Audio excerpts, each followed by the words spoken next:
નમસ્કાર દર્શક મિત્રો, આપ નિહાળી રહ્યા છો સાઈ ગ્રુપ મીડિયા હાઉસ દ્વારા સંચાલિત નવસારી લાઈવ પર પ્રકાશિત થતું ઝટપટ બુલેટિન દેશ અને દુનિયાથી અવગત કરાવતા આ બુલેટિનની અંદર જુઓ દિવસભરની તમામ ઘટનાઓ।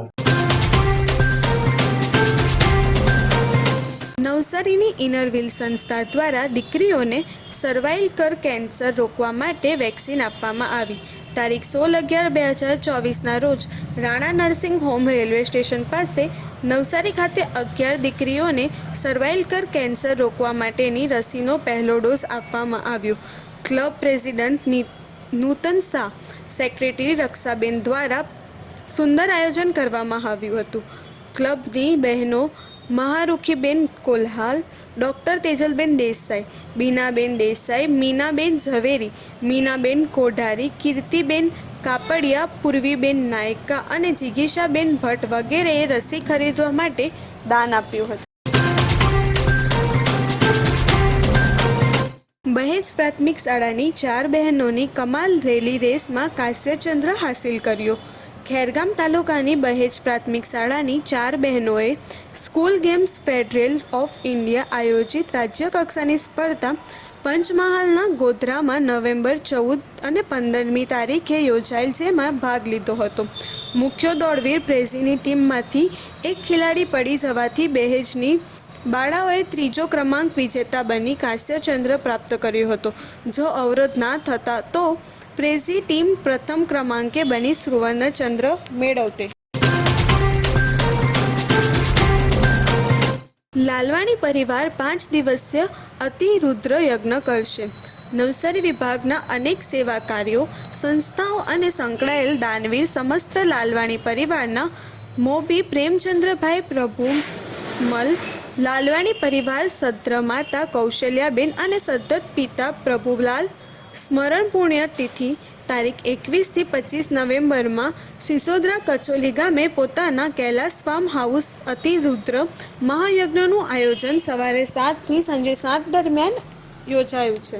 એવી કઈ હોસ્પિટલ છે જ્યાં કેન્સર માટે સર્જરીની સેવા હોય, કીમોથેરાપીની સારવાર હોય, રેડિયેશનની સારવાર હોય, પીટી સીટી સ્કેન હોય, કેન્સરની પેથોલોજી હોય, મેમોગ્રાફી હોય, એટલે કે બધું જ। હા, બધી જ સારવાર એક જ હોસ્પિટલમાં હોય, તે છે નવસારી નિરાલી કેન્સર હોસ્પિટલ। રાજકોટના ગેમ ઝોન અગ્નિકાંડ બાદ બંધ કરાયેલા ગેમ ઝોન કડક નિયમો અને શરતોને આધીન ફરી શરૂ કરાયા। રાજકોટના ટીઆરપી ઝોનના અગ્નિકાંડની ઘટના બાદ સરકારો નિયમોને ચાતરી ચાલી રહેલ રાજ્યના તમામ ગેમ ઝોનોને બંધ કરાવી દીધા હતા। અનિશ્ચિત સમય સુધી બંધ કરાયેલા ગેમ ઝોન 6 મહિના સુધી રાજ્યમાં ગેમ ઝોન બંધ રહ્યા હતા।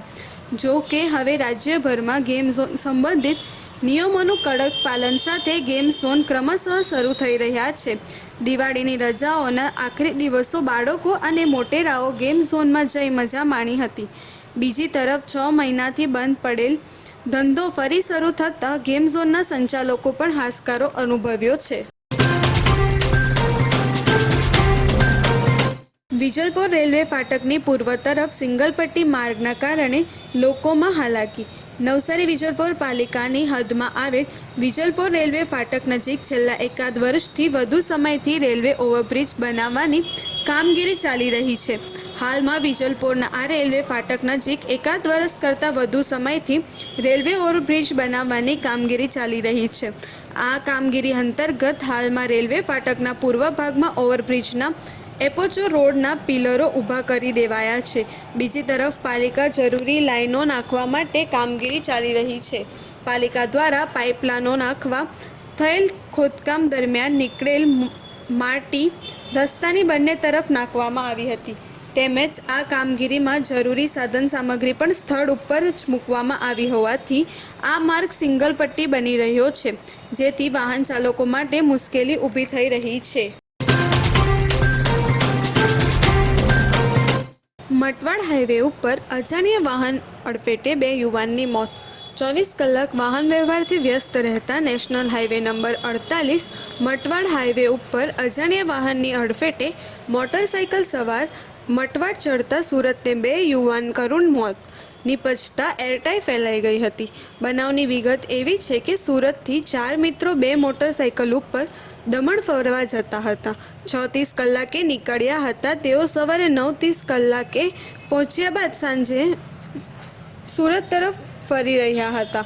ત્યારે એક મોટરસાઇકલ આગળ નીકળી ગઈ હતી અને બીજી મોટરસાઇકલ GJ05NV 8847 ઉપર સુનિલ બ્રિજરાજ ભારતી અને સુનિલ મગેરે તેની પાછળ બેઠો હતો. તો જ્યારે રાત્રે 8 કલાકે મટવાડ હાઈવે ઉપર મટવાડના બ્રિજ પહેલાં પહોંચ્યા હતા ત્યારે પાછળ પૂર ઝડપે અને ગફલતભરી રીતે કોઈ અજાણ્યા વાહન ચાલકે આ મોટરસાઇકલને અડફેટ ચઢાવતા બંને માથામાં અને શરીરના ગંભીર ઈજા પહોંચી હતી.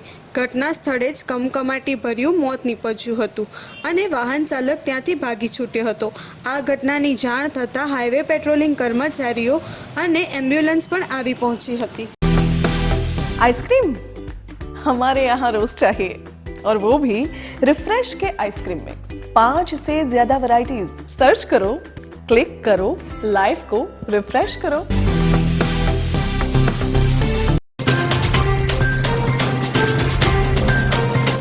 ઉનાઈ સ્થિત રામજી મંદિરના જીર્ણોદ્ધાર માટે મુખ્યમંત્રી હસ્તે ભૂમિપૂજન 9 માસ બાદ પણ કામગીરીનો પ્રભાવ નહીં.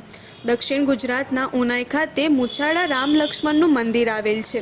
આ મંદિર જર્જરિત થઈ જતાં પ્રવાસન નિગમ દ્વારા મંદિરના પુનર્નિર્માણ માટે રૂપિયા 1.76 કરોડના ખર્ચની મંજૂરી આપવામાં આવી હતી. જેને પગલે રાજ્યના મુખ્યમંત્રી ભૂપેન્દ્રભાઈ પટેલના હસ્તે 9 માસ પહેલાં ભૂમિપૂજન કરાયું હતું. જો કે ભૂમિપૂજનને આજે 9 માસ વીતી ગયા હોવા છતાં હજુ નવા મંદિરનું નિર્માણ કાર્ય શરૂ થયું નથી. જેને કારણે ભક્તોમાં લાગણી દુભાઈ છે અને તેમના રોષ જોવા મળી રહ્યો છે. ગૌચરની જમીન સંબંધી નિયમોના પાલિકા દ્વારા જ ઉડાડતા ધજાગરા. નવસારી જિલ્લાના લગભગ તમામ મોટા ગામો અને 3 નગરપાલિકાઓમાં રખડતા ઢોરોનો ત્રાસ છે. રખડતા ઢોરોનું એક મોટું કારણ ઢોરો માટે અનામત રખાયેલ ગૌચારાની જમીન પર થયેલ દબાણ કે જે તે ગ્રામ પંચાયત અને પાલિકાઓ દ્વારા ગૌચરની જમીનમાં ઠલવાતો કચરો છે.